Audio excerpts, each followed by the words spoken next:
The most important thing is that we have the main tails. We don't want to have a spring where we are closing at the low of the day. That will be not acceptable.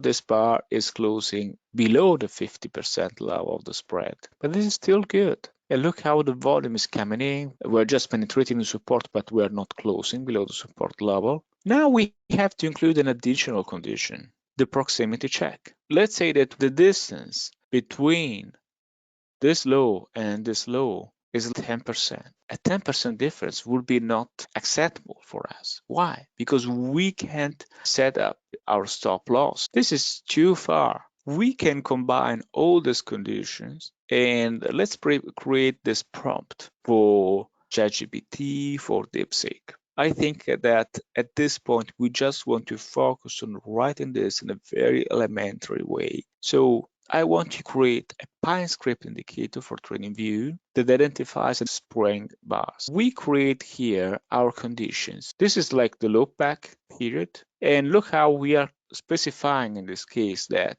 we can actually customize the number of bars. So by default, this will be 15, but we can experiment with 20, 25, and so on. And we had to find the lowest low during this period.